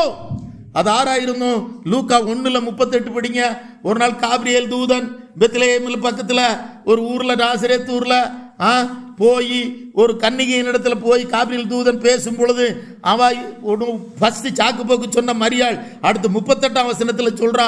லூக்கா எழுதின சுவிசேஷம் 1:38. அதற்கு மரியாள், இதோ நான் ஆண்டவருக்கு அடிமை, உம்முடைய வார்த்தையின்படி எனக்கு ஆக கடவது என்றாள். அப்பொழுது தேவதூதன் அவளிடத்திலிருந்து போய்விட்டான். அதின மரியா ദാസി എനിക്ക് ഭവിക്കട്ടെ എന്ന് പറഞ്ഞു. അവളെ വിട്ടുപോയി. ആമേൻ. கர்த்தருடைய பிள்ளையே, கன்னிகை கற்பவதியாகி ஒரு பிள்ளையை பெற்றால் அந்த நாட்களின் சட்டப்படி கல்லெறிஞ்சு கொல்லணும். தகப்பன் வீட்டுக்கு முன்னால கல்லெறிஞ்சு கொல்லணும், இல்ல தீ வச்சு கொல்லணும். ஒரு கன்னியை கல்யாணம் முடியாதோ அப்பன் வீட்டில் இருக்கும்போதே அவள் கற்பவதியானால் பிள்ளையை பெற்றால் பழைய நியம பிரகாரம் அவள் வேசி. அவள் யாருங்க? இப்பவும் வேசி தான். கல்யாணம் முடியாமல் ஒருத்தி கற்பவதியானா அவள் வேசி தான் அப்போ வீட்டில் இருக்கும் பொழுது. அதில் சந்தேகமே கிடையாது. அந்த western culture, boy friend girl friend living to, அதெல்லாம் இங்கே பைபிளுக்கு ஒத்து வராதுங்க. பைபிளில் அன்னைக்கும் பரிசுத்தம் தான், இன்னைக்கும் பரிசுத்தம் தான், நாளைக்கும் பரிசுத்தம் தான். சமுதாயம் என்ன வேணாலும் சொல்லலாம். தேவன் சமுதாயத்தில் ஒரு வயலில் நியாய தீர்ப்பு நாளில் நமக்கு உங்களுக்கு உதவி செய்ய முடியாது. அவர் நீதியுள்ள நியாயாதிபதியா எரிச்சல் உள்ள தேவனாயிருக்கிறார். மலையாளத்தில் தீக்ஷணதையுள்ள தெய்வம் அவர். ஹல்லேலூயா. எரிச்சல் உள்ள தேவன். Praise the Lord. கிருபையுள்ள தேவன் தான். அதே நேரத்தில் நீ பரிசுத்தத்தை மீறுவாயானால் எரிச்சல் உள்ள தேவனாயிருக்கிறார். அந்த பழைய நியம பிரகாரம் தகப்பன் வீட்டிற்கு முன்பாக அவளை கொண்டு வந்து அவளை அக்கினியினால் சுட்டரிக்கணும். மரியாளுக்கு இது தெரியும். அதனால முதல்ல தயங்கினா, நான் கல்யாணம் முடிக்கலையேன். தூதன் சொன்னா, இது பரலோகத்திலிருந்து வந்திருக்கிறேன் கேப்ரியேல், இந்த உலகத்தின் ரட்சகர் உன்னிலே பிறக்கணும், பாதுகாக்க வேண்டிய எங்கள் கடமை. அல்லேலூயா. நிந்தை வரும், அவமானம் வரும், வந்திருக்கும். சரின்னு சொன்ன உடனே பரிசுத்தாவியான வரம்பேல் வந்தாள். அவள் கன்னிகை கற்பவதியாகி அந்த சரீரம், அவளுக்கு ஆயத்தம் பண்ணப்பட்ட அந்த சரீரம், மரியாள் தன்னை சரீரத்தை கிறிஸ்து பிறப்பதற்கு அர்ப்பணித்தாள். நிந்த வந்திருக்கும். இவ திடீர்னு கல்யாணம் முடிக்காமல் இருந்திருக்கா. ஒரு மாதம் ஆனோன்னா வான்னு என்ன செஞ்சிருப்பா, வந்து எடுத்திருப்பாங்க. பக்கத்தில் 2 கிழவி இருந்து எட்டி பார்த்துருக்கும். எனக்கு தெரியும் இவா என்னமோ ஆள் இல்லாமல் இருந்தவா. இவா போய் பக்கத்தில் 10 பேர்கிட்ட சொல்லிடுவா, தெரியுமா உனக்கு அந்த மரியா நல்ல பிள்ளை மாதிரி இருந்தாம்பா, இப்போ என்ன எடுத்துக்கிட்டு இருக்கா, வாந்தி எடுத்துக்கிட்டு இருக்கா. அந்த பிள்ளை எங்கேயோ போய் தப்பு தண்டா பண்ணி பிடிச்சி, பாவம் நம்ம ஊர் மூப்பர்களுக்கும் பிரதான ஆசாரியனுக்கு தெரிஞ்சா இவளை என்ன செஞ்சிருவாங்க, கல்லெறிஞ்சு கொன்றும். ஒருத்திக்கிட்டையும் சொல்லாதேனே ஊர் ஃபுல்லாக சொல்லிடுவாங்க. ஒரு நியூஸை உங்ககிட்ட எக்கா யாருக்கிட்டையும் சொல்லாதீங்கக்கான்னு சொல்லி சொன்னால் போதும், 3ஆவது நாள் ஊர் ஃபுல்லாக சுற்றி என்கிட்ட வந்துடும். அதை நீ சொல்லுன்னா கூட சொல்ல மாட்டீங்க. கண்டிப்பாக யாருக்கிட்ட என்ன செய்யாதீங்க. அப்படின்னா நமக்கு என்ன செய்யணும்னு அர்த்தம். ஏன்னா நம்ம பிறந்தது தலைகீழ. Praise the Lord. அப்போ நம்ம வாழ்க்கையில் இவளை என்னெல்லாமோ சொல்லியிருப்பாங்க. ஸோ மேலிடத்துக்கு போயிருக்கோம். யோசேப்புக்கு அந்த சந்தேகம் வந்து தான் யோசேப்பு என்ன செஞ்சாராம். யோசேப்பு இதை கேள்விப்பட்டு அவர் உத்தமனாக இருந்தபடினால, நீதிமானாக இருந்தபடினால மரியாளை அவமானப்படுத்த மனதில்லாமல் அவருக்கும் சந்தேகம் வந்துச்சு. இவன் ஏதோ தவறு பண்ணிட்டான், மரியாள் தவறு பண்ணிட்டான்னு அவளை அப்படியே தள்ளிவிட யோசனையாக இருந்தான். டைவர்ஸ். ஏன்னா நிச்சயம் என்கேஜ்மெண்ட் எல்லாம் முடிஞ்சிச்சு. என்கேஜ்மெண்ட் எல்லாம் என்ன செஞ்சிருச்சு, பெட்ரோத்தெல்லாம் முடிஞ்சிருச்சு. அதனால் அவளை தள்ளிவிட யோசனையாக இருந்தான். திரும்ப தூதன் யார்கிட்ட வர வேண்டியதாச்சு, காபிரியேல் யோசேப்பிட்ட வர வேண்டியதாச்சு. சொன்னார், எப்பா சந்தேகப்படாத, அவளிடத்தில் இருக்கிறது பரிசுத்தமானது, அவள் தன்னிட. அப்போ அவள் சேர்த்து கொண்டு, அவன் யோசேப்பு தள்ளி இருந்தானா உலகம் அவளை கொன்னு இருக்கும். அவன் சேர்த்து கொண்டபடியினால உலகம் என்ன நினச்சிக்கிருச்சு, அவங்க ஹஸ்பண்ட் அண்ட் ஒய்ஃப் முடிஞ்சு போச்சு. மரியாளுடைய ஜீவன் காப்பாற்றப்பட்டது யோசேப்பினுடைய அர்ப்பணிப்பினால். அவன் இது என் ஒய்ஃபுன்னு ஏற்றுக்கொண்ட உடனே உலகம் அவளை ஒன்றும் செய்ய முடியாது, உலகம் அவளை கண்டம் பண்ண முடியாது, நியாய தீர்ப்பு கொடுக்க முடியாது. புரியுதா உங்களுக்கு? அப்படி. ஆனால் இன்றைக்கும் ஸ்திரீகளுக்குள்ளே பாக்கியவதியாய் மாத்திரமல்ல, தேவன் ஹல்லேலூயா அவளை கொஞ்சம் தவறாக பயன்படுத்தி கடவுளாக்கிட்டாங்க, அது வேற காரியம். அது கிறிஸ்து ரட்சகருக்கு பயன்பட்ட ஒரு சரீரம். ஆனால் அது போற்றப்பட வேண்டியதல்ல, வணங்கப்பட வேண்டியதெல்லாம் கிடையாது. அதை வச்சே இன்னைக்கு ஒரு மதமே உண்டாயிருச்சு. அது தேவனால் அங்கீகரிக்கப்பட போவதில்லை. ஆனால் ஒன்று நிச்சயம், அவள் உலகத்திற்கு கிறிஸ்துவை அறிவிக்கிற அல்லது வெளிப்படுத்துகிற ஒரு ஆசீர்வதிக்கப்பட்ட பாக்கியவதியாய் மாறினாள். அவளும் மேல் வீட்டிலே 120 பேரோடு கூட இருந்தாள். அதற்கப்புறம் யோசேப்புக்கு யாக்கோபு, யோசே, யூதா, சீமோன் என்கிற 4 பிள்ளைகள் என்ன செய்தது? பெற்றாள். Praise the Lord. இன்றைக்கு அவள் பரலோகத்தில் ஒரு பரிசுத்தவான்களோடு கூட இருக்கிறாளே அன்றி மரியாள் இருக்கிறாங்க. அதெல்லாமே வேற ஒரு அவங்களுக்குன்னு ஒரு ஸ்பெஷல் இடம் பரலோகத்தில் கிடையவே கிடையாது. யாரும் அவங்க மூலமாக பிரார்த்திக்க முடியாது. ஏன்னா இயேசு சொல்லிட்டார், நானே வழியும் சத்தியமும் ஜீவனுமாக இருக்கிறேன்னு சொல்லிட்டாரு. எங்கள் அம்மாவும் வழி, எங்கள் சீசர்கள்லாம் வழி, புண்ணியவாளம் மாதிரிலாம் வழின்னு சொல்லலை. ஒரே வழி அவர் இயேசுவே. அவராலே என்று இந்த உலகத்திற்கு ரட்சிப்பு இல்லை. யாரும் ரெக்கமெண்ட் பண்ணலாம் முடியாது. ரட்சிப்புக்கெல்லாம் நேரடியாக நம்ம போய் ஆண்டவர்கிட்ட பாவ மன்னிப்பு கேட்டால் மட்டும்தான் என்னது. ஏன்னா நமக்காய் ரத்தம் சிந்தினவர் அவரே, நமக்காய் உயிர் தெழுந்தவர் அவரே, நம்மை நியாயந்திருக்க போகிறவரும் அவரே. இதில் இந்த காரியங்களில் இயேசுவோடு கூட அவங்க அம்மாவுக்கு எந்த சம்பந்தமும் கிடையாது. அவங்களும் ஒரு ஆளை போல வந்து நியாய தீர்ப்பு நாளில் நின்று தான் ஆகணும். அங்கே ரெக்கமெண்டேஷன் சீட்டெல்லாம் அங்கே பக்கத்தில் கிடையாது. ஓகே, இப்படி மரியாள் தன் சரீரத்தை ஆயத்தம் என்ற பொழுது இன்றைக்கு உலகம் முழுவதும் புகழக்கூடிய ஒரு பாக்கியவதியாய் மாறினாள். இன்றைக்கும் நாம் அந்த மரியாளுடைய தியாகத்தை நாமும் இன்றைக்கும் தியானித்து கொண்டு இருக்கிறோம். அதுபோல் நீங்கள் போனாலும், நீங்கள் விட்டு போனாலும், நீங்கள் இந்த உலகத்தை விட்டு போனாலும், நீங்கள் கிறிஸ்துவுக்கு உங்கள் சரீரத்தை முழுவதும், என்ன நிந்த வந்தாலும், என்ன பாடு வந்தாலும், என்ன அவமானம் வந்தாலும், என் சரீரம் கர்த்தருக்கு பரிசுத்தான். அல்லேலூயா. உன் சரீரத்தை முழுவதும் நீ தேவனுக்கு கொடுப்பாயானால் கிறிஸ்து உன்னிலிருந்து பிறப்பார், உன் மூலமாய் அநேகருக்கு வெளிப்படுவார். அப்பொழுது நீங்களும் ஆசீர்வதிக்கப்படுவீர்கள். யாரெல்லாம் கிறிஸ்துவ அநேகருக்கு காட்டுறீங்களோ அவங்கெல்லாம் கண்டிப்பாக ஆசீர்வதிக்கப்படுவீங்க. அதனால தான் 4 பேருக்கு அது என்ன சொல்லணும்? சுவிசேஷம் சொல்லணும். என்னிலிருந்து இயேசு வெளிப்படணும். மரியாள் மூலமாக இயேசு நமக்கு வெளிப்பட்டார். அதுபோல நம்மிலிருந்து இயேசு எந்த அவமானமாக இருந்தால், நிந்தையாக இருந்தாலும் அந்த அம்மா சுமந்து கொண்டார்கள் இந்த உலகத்தில். அதுபோல கிறிஸ்துவை நாம் அறிவிப்பதற்கு நாம் வெட்கப்படாமல், நிந்தி அவமானப்படாமல், அவமானமாக இருந்தாலும் இயேசுவை அறிவிப்போமாக. ஆயத்தமாயிரு. உங்கள் சந்ததியும் உலக பிரசித்தி பெற்ற பேருடைய பிள்ளைகளாய் மாறும். உலக பிரசித்தி பெற்ற பேர் எப்போ மாறும்? எங்கேயோ கடந்த ஒரு கிராமத்தில் எங்கெல்லாமோ போனாலே என் பேர் தெரியுது. ஆஃப்டரால் இந்த மூலையில் இந்த மலைப்பகுதியில் கிடக்கிற என் பேர் உலகத்தில் பல பகுதியில் தெரியுது. காரணம் ஒன்று தான், கிறிஸ்துவை நான் சுமக்கிறேன், கிறிஸ்துவை நான் அறிவிக்கிறேன். கிறிஸ்துவுக்காக சில நேரங்களில் நான் அவமானத்தையும் சகிக்கிறோம். ஆமென், அல்லேலூயா. ஆயத்தமாயிரு கொடுப்பதற்கு. உன் சரீரத்தை கொடுக்க, உன் வீட்டை கொடுக்க, லிமிட் இல்லாமல் கொடுக்கணும். என்னத்தை கொடுத்தாலும் இவ்வளவு நேரம் தான் இருப்பேன், இவ்வளவு நேரம் தான் படிப்பேன், இவ்வளவு தான் செய்வேன், இப்படித்தான் இருப்பேன், இவ்வளவு நேரம் தான் ஜெபிப்பேன் அப்படி சொல்லாதீங்க. ஆண்டவரே உம்மை பிரியப்படுத்துகிற வரைக்கும் நான் ஜெபிப்பேன். அதுக்காக நீ 72 மணி நேரமாக ஒரு உன்னை ஜெபிக்க சொல்ல போகிறது இல்லை. ஒரு வேளை 1/4 மணி நேரமாக இல்லைன்னு இருக்கும், இல்லைன்னா ஒரு 1/2 மணி நேரமாக இல்லைன்னா 1 மணி நேரமாக இருக்கும், அவ்வளோதான். உங்களுக்கு தெரியும், நீங்கள் திருப்தியாக இயேசுவினிடத்தில் ஜெபித்த ஜெபம் எனக்கு பரலோகத்துக்கு போயிடுச்சுன்னு ஒரு டைமுக்கு தெரியும். நீங்கள் டைமே பார்க்க வேண்டியா, அந்த டைமில் நீங்கள் ஜெபத்தை முடிச்சுக்கிட வேண்டியதான். ஆமென், அல்லேலூயா.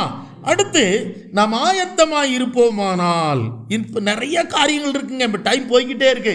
நீங்கள் ஒன்று படிங்க, சோத்திரம் 1 பேதுரு 3ஆம் அதிகாரம் 20ஆம் வசனம். உலகத்தின் முதலாவது ஜலப்பிரளயத்தினால் இயேசு தேவன் பூமியை அழிக்க ஆயத்தமாக இருந்த பொழுது ஒரு மனிதனை பார்த்து கூப்பிட்டார். 1 பேதுரு 3 பத்திரோஸ் 3:20. அந்த ஆவிகள் பூர்வத்தில் உள்ள நோவா பேழையை ஆயத்தம் பண்ணும் நாட்களிலே தேவன் நீடிய பொறுமையோடு காத்திருந்த போது கீழ்ப்படியாமல் போனவில்லை. எனக்கு அந்த வழியெல்லாம் வேண்டாம். நோவா பேழையை ஆயத்தம் பண்ணும் நாட்களிலே வாய்ச்சோ 19. நோகையுட காலத்து பெட்டகம் ஒருக்குன்ன சமயம் தெய்வம் விட்டக்கு நிறுத்திக்கோ, வேண்டாம். நோவா பெட்டகம் ஒருக்குன்ன சமயத்தை. அங்க ஒரு நாள் இயேசுக்கு தேவன் நோவாவை கூப்பிட்டார். எப்பா, எனக்கு ஒரு பெரிய கப்பல் உண்டாக்கணும். நீ ஒரு மனுஷன் எப்படி உண்டாக்க?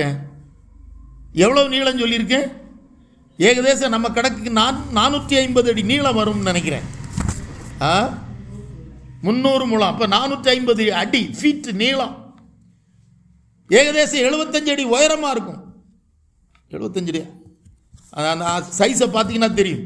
யானை முதல் கொண்டு உள்ள வரணும், 3 தட்டா செய்யணும், பல 100 கோடிகள் பணம் தேவைப்படும். நோவை பார்த்து சொன்னார், நோவா, இந்த உலகத்தில் சில காரியங்களை ஜீவன்களை காப்பாற்ற நான் ஆயத்தமாக இருக்கிறேன், நீ ஆயத்தமா? கப்பலை செய்ய ஆயத்தமா? அவன் சொன்னான், நான் ஆயத்தமாண்டவரேன், நான் ரெடி. நான் தேவனுக்காக ஒரு பெட்டகம், ஒரு கப்பல் கட்ட நான் ரெடின்னு சொன்னார். ரெடியான உடனே என்னாச்சு தெரியுமா? நான் ஏற்கனவே சொன்னல, நீங்கள் ரெடின்னு ஒப்பு கொடுத்தீங்கன்னா செலவை கர்த்தர் பார்த்துக்கிடுவார். அல்லேலூயா. ஏன்னா 24 வயசில் தேவன், நீ ஊழியத்துக்கு வருவியா, விசுவாசத்தில் ஊழியம் செய்வியா, நான் சொல்கிற இடத்துக்கு போவியா, சம்பளம் வாங்காமல் ஊழியம் செய்வியா, எந்த குரூப்பில் இல்லை விசுவாசத்தில் போ, ரெடியா ஆண்டவரே. அன்னைக்கு சொல்லி இங்கே வரும்போது ஒரு 250-300 ரூபா கையில் இருந்தது.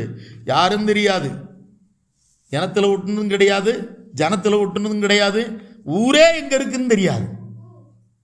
கர்த்தர் ஒரு மனிதன் மூலமாக ஒரு மேப்பு போட்டு கொடுத்து இங்கே அனுப்பினார். நான் ஆயத்தம் என்று சொன்ன பொழுது இந்த 41வது வருடமாக அவர் கொடுத்து நடத்துகிறார், தாங்கி நடத்துகிறார், பாதுகாத்து நடத்துகிறார், பெருக பண்ணி நடத்துகிறார், ஆசீர்வதித்து நடத்துகிறார். நீ ஆயத்தமானால், உன் வாழ்க்கையை கர்த்தருக்கு ஒப்பு கொடுக்க ஆயத்தமானால், அன்பு மகளே, இளைய குமாரர்களை, வாலிபர்களை, பெரியோர்களை, தாய் தகப்பன்மார்களே, நீங்கள் ஆயத்தமானால், உங்கள் தலைமுறையை கர்த்தருக்கு பரிசுத்தமாக ஒப்பு கொடுக்க ஆயத்தமானால், தலைமுறை தலைமையர் நடத்த அவர் ஆயத்தம். அவர் தான் ചെയ്യணும். ഞാൻ റെഡിയാണെങ്കിൽ അവൻ റെഡിയാണ്. ഞാൻ റെഡി ഇല്ലാതെ അവിടെ തന്നെ ഇരുന്നിരുന്നെങ്കിൽ ഇവിടെ ഒരു ശുശ്രൂഷ ഉണ്ടായി കാണത്തില്ല. இங்கே ஒரு சபை உண்டாயிருக்காது.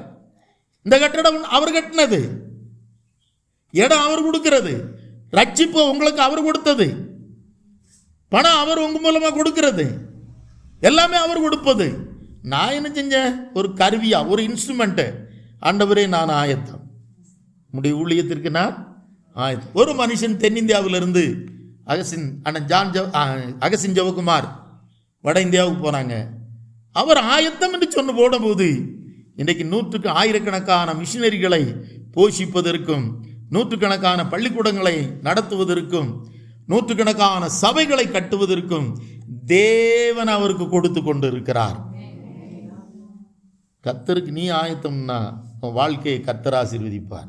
பிள்ளைகளாம் பயப்படாதீங்க, நிறையா படிக்க முடியலையா, பயப்படாதீங்க. கர்த்தருக்கு மட்டும் வாழ்க்கையை ஒப்பு கொடுங்க, உயர்ந்த இடங்களில் கர்த்தர் உங்களை வைப்பார். அல்லேலூயா. ஐயோ, குடும்பம் கஷ்டப்பட்ட குடும்பம், எங்கள் அப்பா அம்மாவால் எனக்கு படிக்க போட முடியல, நோ ப்ராப்ளம். இதை மட்டும் இந்த பைபிளை மட்டும் ஒரு 50 தடவை படிக்க ட்ரை பண்ணு. எப்படி? இந்த வசனத்தை வாசி, இதை மேன்மைப்படுத்து. இது ஆமீன், இதை மேன்மைப்படுத்து, இது உன்னை மேன்மைப்படுத்தும். Praise the Lord. ஹல்லேலூயா. ஆகையினாலே அவர் பேழையை கட்ட ஆயத்தமானார். மரங்களை கர்த்தர் கொடுத்தார், வேலை செய்ய ஆட்களை கர்த்தர் கொடுத்தார், அவர்களுக்கு சம்பளம் கொடுக்க பணத்தை கர்த்தர் கொடுத்தார், அதற்கு அடிக்க வேண்டிய கீல், அந்த தார், அதெல்லாம் கர்த்தர் கொடுத்தார். எல்லா காரியத்தையும் கர்த்தர் கொடுத்தார். வரவேண்டிய மிருகங்களெல்லாம் கர்த்தர் ஆவினால ஏவி உள்ள கொண்டு வந்தார். இவர்களையும் கர்த்தர் உள்ள விட்டு அடைத்து பாதுகாத்தார். நீ கர்த்தருக்கு ஒப்பு கொடுக்க ஆயத்தமானால் உன் குடும்பத்தையும் இந்த ஜலப்பிரளய அழிவிலிருந்து காப்பாற்ற அவர் வல்லவராயிருக்கிறார். அவர் வல்லவராயிருக்கிறார். நீ ஆயத்தமானால் உலகமே அழியும் போதும் அவர் தன்னுடைய நோவா என்கிற தன்னுடைய குடும்பத்தை பாதுகாக்க அவர் போதுமானவராயிருந்தார். அவன் மதியாய தெய்வமாயிருந்தும். அல்லேலூயா. நீ ரெடியானெങ്കിൽ, நீ ஆயத்தமானி ஒடுக்கமானெങ്കിൽ, நீ அவனு വേണ്ടി നിന്നെയും നിന്റെ കുടുംബത്തെയും കൊടുപ്പാനും ആമേൻ ഒരു പെട്ടകം ഉണ്ടാക്കുവാനും ഒരു ദൈവം ആഗ്രഹിക്കുന്ന ഒരു കാര്യം സാധിപ്പാൻ നീ റെഡിയാണെങ്കിൽ നിങ്ങളെ അനുഗ്രഹിപ്പാനും കാത്തു സൂക്ഷിപ്പാനും അവൻ ரெடிയാണ്. அல்லேலூயா, அல்லேலூயா. இதே போல நிறைய காரியங்கள் உண்டு. நான் ஒரு இடத்துல யோசுவாவை பார்த்து மோசே சொன்னார். நான் ஏற்கனவே உங்கள்கிட்ட சொல்லிட்டேன். யாத்திராகமம் 17ஆம் அதிகாரத்தில், புறப்பாடு புஸ்தகம் 17 உள்ள ஒரு சம்பவத்தில் ஒரு நாள் யோசுவா என்கிற வாலிபனை கர்த்தர் மோசே கூப்பிட்டுட்டேப்பா, அமிலேக்கர்கள் வந்திருக்கிறாங்க, ஆமே, நீ யுத்தம் பண்ண ஆயத்தமா, போ, கூட்டிகிட்டு போ, ஜனங்களை கூட்டிகிட்டு போ. 9ஆம் வசனத்தில் மோசே சொல்கிறார். யாத்திரை 17:9 எடுத்து படிக்க டைமில் 9, 10 படித்து பார்த்தீங்கன்னா தெரியும். 12ஆம் வசனத்தில் யோசுவா மோசே தனக்கு சொன்னபடியே செய்தான். அல்லேலூயா. சார் 10ஆம் வசனத்தில் என்ன செய்தாரா? 9, 10 நீங்கள் படித்து பாருங்கன்னா தெரியும். யோசுவா தனக்கு சொன்னபடியே, மோசே தனக்கு சொன்னபடியே யோசுவா செய்தான். என்ன செய்தாரு? ஆமென். 10ஆம் வசனம் என்ன சொல்லுது? யோசுவா செய்து அவன் ஆயத்தமா இருந்து. He was very ready to do the command. Amen. According to the command of the Moses, the man of God. இன்னைக்கு எத்தனை பேர் ரெடி? ஞானசானம் எடுக்க ரெடியா? விட வேண்டிய பாவத்தை விட ரெடியா? அபிஷேகம் பெற ரெடியா? வேத வாசிக்க ரெடியா? இரவும் பகலும் பைபிளை படிக்க ரெடியா? வருஷ ஆயுள் முழுவதும் தேவனை ஆராதிக்க ரெடியா? உபவாசித்து ஜெபிக்க ரெடியா? வீட்டில் நீ ஜெரிக்க ஆயத்தமா? நீ ரெடின்னு சொன்னா அவர் ஆசீர்வதிக்க ரெடியா இருக்கிறார். அல்லேலூயா. அவர் யாரையும் கம்பல் பண்ணவே மாட்டார், கேட்பார். யோசுவா எனக்கு முடியலன்னு சொல்லியிருந்தா வேற ஆளை பார்த்துருப்பாரு. புரியுதா? யோசுவா எனக்கு முடியல மோசே, ஐயா தலைவரே பாஸ்டரே என்னை விட்டுருங்கன்னா வேற வாலிபனை பார்த்துருப்பார். நோவா ஒருவேளை கர்த்தர்ட்ட என்னால முடியாத ஆண்டவரேன்னு சொல்லியிருந்தா நோவா குடும்பம் சேர்ந்து அழிஞ்சிருப்பாங்க. இல்லைன்னா வேற ஆளை பார்த்துருப்பார். நீ இல்லைன்னு சொன்னா வேற ஆளை வச்சு, அதை மொர்தேயை பார்த்து, எஸ்தரை பார்த்து மொர்தேயை சொல்லுவார். என்ன சொல்லுவார்? எந்த நாளில் இந்த காலத்தில் நீ மௌனமாக இருந்தன்னா ரட்சிப்பு வேற ஆள் மூலமாக வந்துடும். அப்பொழுது நீயும் உன் தகப்பன் வீட்டாரும். ஆமாம், 3 நம்ம ஊழியம் செஞ்சே ஆகணும். நீங்கள் இருக்கிற இடத்துக்கு நீங்கள் ஊழியம் செஞ்சு ஆகணும், ஜெபிச்சு ஆகணும். உங்கள் எஸ்டேட்டுக்கு நீங்கள் பொறுப்பு, ஜெபிக்கணும். கர்த்தாவே பட்டணத்தை ரட்சியோ, கர்த்தாவே பட்டணங்கள் ரட்சிக்கப்படட்டும், என் குடும்பம் ரட்சிக்கப்படுவதா, மனக்கண்களை திறந்தருளும். நம்ம ஆயத்தமாக இருப்போமானால் கர்த்தர் நம்மை உயர்த்த ஆயத்தமாக இருக்கிறார். அந்த யோசுவா தான் நான் உங்களுக்கு அன்னைக்கு சொன்னேன். மோசேயினுடைய அடுத்த வாரிசு தலைவர் யாருங்க? யோசுவா. யாரையும் ஆயத்தமாக யுத்தம் பண்ண ஆயத்தமாக இருந்த தாவீது. சவுல் எல்லாம் பயந்துட்டான். கோலியாத்தை பார்த்தோன்னா சவுலும் இஸ்ரவேல் சைனியமும் பயந்துருச்சு. தாவீது சொல்றாரு, நான் போய் அவங்க கூட சண்டை போடுறேங்கிறார். 1 சாமுவேல் 14:32 படிச்சு பாருங்க, ரொம்ப அதிசயமா இருக்கு. அது மட்டும் வாய்ச்சோம். தாவீது சவுலை நோக்கி, இவன் நிமித்தம் ஒருவனுடைய இருதயமும் கலங்க வேண்டியதில்லை, உம்முடைய அடியாராகிய நான் போய் இந்த பெலிஸ்தனோடு யுத்தம் பண்ணுவேன். கர்த்தர் வேண்டாம். Praise the Lord. ഞാൻ ആയത്തം, ഞാൻ റെഡിയാണ്, ഞാൻ ഒരുക്കമാണ്, ഞാൻ റെഡിയാണ് ദൈവമേ യുദ്ധം ചെയ്യാൻ അങ്ങേക്ക് വേണ്ടി, അങ്ങയുടെ ജനത്തിന് വേണ്ടി. நான் ஜெபிக்க நான் ரெடி. யார் ஜெபிக்க போகிறாங்களோ இல்லையோ நான் ஜெபிப்பேன். யார் பைபிள் படிக்கிறாங்களோ இல்லை நான் படிப்பேன். யார் இந்த சபையை கட்டுறதுக்கு தூரம் நிற்கிறாங்களோ இல்லையோ நான் நிற்பேன். அவ்வளோதான் செஞ்சார். ஒரு கோலியாத்தை தான் கொன்னார். அவர் தலைமுறையில் இயேசு பிறந்தார். தாவீதின் சந்ததியில் இயேசு பிறந்தார். சவுலுக்கு அப்புறமா அதை தலைமுறையாக நூற்றாண்டுகளாக ஆண்டு கொண்டது வந்தது யார் சந்ததி தான்? தாவீதினுடைய வம்சம்தான் ஆண்டுச்சு. அவரை வச்சு தான் தேவன் உலகத்தில் ஃபேமஸான ஆலயத்தை கட்டினார். தாவீதின் வம்சத்தில் தான் இயேசு பிறந்தார். இன்றைக்கும் தாவீதின் குமாரனுக்கு ஓசானா அவர் பேரை தான் சொல்கிறாங்க. உங்கள் பேரையும் தலைமுறையை சொல்லுவாங்க. மக்களை கொஞ்சம் ஆயத்தமாக இருங்க, ஆயத்தமாக இருங்க. இந்த 2 காரியத்தை மட்டும் நான் பாயிண்ட்டை மட்டும் சொல்லிட்டு முடிக்கிறேன். ஒரு நாள் இயேசு வருவார். மத்தேயு எழுதின சுவிசேஷம் 25 அதிகாரம் 10ஆம் வசனம். மத்தேயு 25:10. கடைசி நீ ஆயத்தமாக இருப்பாயானால் அவர் உன்னை தன்னுடைய மணவரையில் சேர்த்து கொள்ளுவார். மத்தேயு 25:10. அப்படியே அவர்கள் என்ன வாங்கிறதுக்கு புத்தி இல்லாத 5 கன்னிகைகள் போயிட்டாங்க. மணவாளன் வந்து விட்டார். ஆயத்தமாயிருந்தவர்கள் அவரோடு கூட வீட்டிற்குள் பிரவேசித்தார்கள். கதவும் அடைக்கப்பட்டது. கடைசியா அவர் என்ன வாங்காம போய் புத்தி இல்லாத கன்னியமார். Praise the Lord. கல்யாண வீட்டுக்குள்னு தமிழ்ல போட்டிருக்கு, மலையாளத்தில் கல்யாண சத்தியைக்குன்னே போட்டிருக்கு. கல்யாண சத்தியன்னா என்ன அர்த்தம்? விருந்து. விருந்து கேப். அப்போ கல்யாண வீடுன்னு மட்டும்தான் போட்டிருக்கு. இவங்க விருந்து சாப்பிட உள்ள போனாங்கன்னு மலையாளத்தில் சத்தியங்கிற வார்த்தையை சேர்த்து போட்டிருக்கிறார் ஆவியானவர். ஆயத்தமாக இருந்தவர்கள். இயேசு எப்போ வருவார்னு தெரியாது. பாஸ்டர் பார்க்கல, அப்பா அம்மா பார்க்கல, என் ஒய்ஃபு பார்க்கல அப்படின்னு நீ எங்கேயும் தப்பு பண்ணலான்னு நினைக்காத. என் ஒய்ஃப் அங்கே இருக்கா, என் ஒய்ஃபு வீட்டில் கிடக்கான், என் அப்பா அம்மா அங்கே இருக்காங்க, பாஸ்டர் கண்டிப்பாக அந்த பக்கம் வரவே மாட்டார். என்ன திவ்யா, நம்ம என்னத்தையா தப்பு பண்ணுவோமே, அவருக்கு தான் சனிக்கிழமை பள்ளிவாசலுக்கும் வர்றதில்ல, ஆனச்சாலுக்கும் வர்றது இல்லையே, நம்ம டிவியில் உட்காந்து என்னத்தையாவது என்ன செய்வோம்? பார்த்து கொண்டு இருக்கிற தேவன் உண்டு. அவர் எப்போ வருவார்னு தெரியாது. உன்னை சேர்த்துக்கொள்ள வேலையில் இருக்கும்போது வருவார், இல்லை வீட்டில் இருக்கும்போது வருவார், நீ ஒரு தப்பு பண்ணிக்கிட்டு இருக்கும்போது வந்தாலும் வந்துடுவார். அதனால் ஆயத்தமானவர்கள். அந்த அந்த மலையாளத்தில் ஒரு வரி படம், ஒருங்கி நின்னோர் தன்னோடு கூட மணியறையில் வாழான் காலமாய் ஆயத்தமாயிருந்தவர்கள் அந்த மணவரையில் மணியறையில் ஆமேன் தேவனோடு கூட வாழும்படியாய் ஆளும்படியாய் கடந்து போனார்கள். நீங்கள் ஆயத்தமாக இருந்தால் தேவன் உன்னை அழைத்து செல்ல ஆயத்தம். மணவாட்டியாய்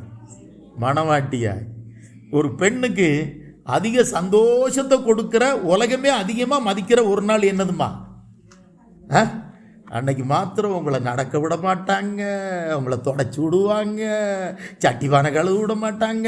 இப்படி போம்மா, மெதுவாக போம்மா, அப்படி பின்னால் ஒன்று தொங்கிட்டு கிடக்கும், ஆள் அதை தூக்கி விட ஆள் வருவாங்க. உட்காரு அட்டை எங்கள் அப்பா மறுநாள் காலையிலேருந்து சட்டிவான கழுவணும். அவளுக்கு இருக்கிற அன்னைக்கு சந்தோஷத்தை பார்த்தா அந்த நாள் அட்டே எங்கள் அப்பா வேற ஒன்றும் இல்லை, உன்னை வச்சு கொஞ்சம் கவர் வாங்கணுங்க அம்மா, அவ்வளோதான். கவர் வாங்கி முடிஞ்சுதா? மறுநாள் காலையில் நீ நெட்டு ரீத்தெல்லாம் வச்சுட்டு உன் புருஷனுக்கு முன்னாலே மாமியாருக்கு முன்னாலும் போய, என்னடி பெரிய நினப்பா இன்னைக்கு உனக்கு கல்யாணம் நினப்பாம்பா. அது அன்னைக்கு பாத்திரத்தில் சுட்டி ஒரு சூட் கேஸில் வச்சேன்னா பூத்து போய் 15 வருஷம் கழித்து பார்த்துக்கலாம். யோசித்து பார்த்துக்கலாம். என்னம்மா அது கல்யாணம் நடந்திருந்தா. இன்னைக்கு கொஞ்சம் பேர் தான் ரிஜிஸ்டர் ஆஃபீஸில் முடிச்சுட்டு போயிடுறாங்க, இல்லைன்னா ஆட்டோவிலே கல்யாணம் பண்ணியிருந்தேன். வேறு இடம்லாம் வேண்டாம், ஆட்டோவே போதும், எனக்கு சிம்பிளாக முடிச்சுட்டு போயிடுதுங்க. ஆக அதுவும் தேவனுடைய சித்தப்படி. அப்போ நீ ஒன்று யோசித்து பார், உனக்கு ஒரு மணவாட்டியின் அழைப்பு வருகிறது. இயேசு மேக ரதத்திலே வருவார், மேக ரதத்தில் இயேசு வருவார், அழைத்து செல்ல தூதர்கள் வருவார்கள். அவர் தம்முடைய வஸ்திரங்களினால் அலங்காரங்களினால் கிரீடங்களினால் நம்மை அலங்கரிப்பார். அழைத்து செல்ல இயேசு வருவார். புத்தியுள்ள கன்னிகையாய் நீ ஆயத்தமா? அல்லேலூயா. ஆயத்தமா இருமா. உன் வீட்டுக்கு இயேசு வந்துட்டார்னா உன் வீடு பரலோகம். உன் வீட்டில் குறைவே வராது. என்ன வந்தாலும் மாறிடும், சலப்பிரளயம் வந்தாலும் பாதுகாத்து கொள்ளுவார். அல்லேலூயா. நீ ஆயத்தமா? ஸ்தோத்திரம். என்ன சங்கீதம் 122 ஒரு ஆள்கிட்ட கேட்குறாரு, எப்பா நம்ம கர்த்தருடைய ஆலயத்துக்கு போவோம் வரியா? அவர் உடனே அவர் சொல்கிறாரு, அந்த சங்கீதத்தை எழுதினவர் சொல்கிறாரு, நாங்கள் கர்த்தருடைய ஆலயத்துக்கு போவோம் வாருங்கள் என்று அவர்கள் எனக்கு சொன்னபோது. அப்போ ஒரு கூட்டம் வந்து தாவீதிட்ட கேட்குறாங்க, இப்போ ஆலயத்துக்கு அது யார் எழுதுனது? 122 தாவீது தானே. ஒரு கூட்டம் வந்து கேட்குறாங்க, சர்ச்சுக்கு போவோமா, ஆலயத்துக்கு போவோமா? உங்கள் வீட்டில் வந்து கேட்டாங்கன்னா நான் எங்க சர்ச்சுக்கு போகும் சீக்கிரமாக, அப்புறம் உனக்கு வேறு வேலை இல்லை ஆரம்பிச்சிட்டியா? இது கொஞ்சம் பேர் வீட்டில் இந்த பிள்ளைகள் சொல்லும், போமா காலையில் எந்திரிச்சு சர்ச்சுக்கு போகிறோம். ஏற்கனவே 1 2 அடக்கிட்டே படுத்து கிடப்பா. எந்திரிச்சா ட்ரெஸ் பண்ண சொல்லிடுவாங்களேன்னு அடக்கிட்டே படுத்துக்கிடுவோம். கர்த்தருடைய ஆலயத்துக்கு போவோம் அப்படின்னு சொன்ன உடனே இவர் சொன்னாராம், கர்த்தருடைய ஆலயத்திற்கு போவோம் வாருங்கள் என்று எனக்கு அவர்கள் சொன்னபோது. அப்ப ஆலயத்திற்கு போக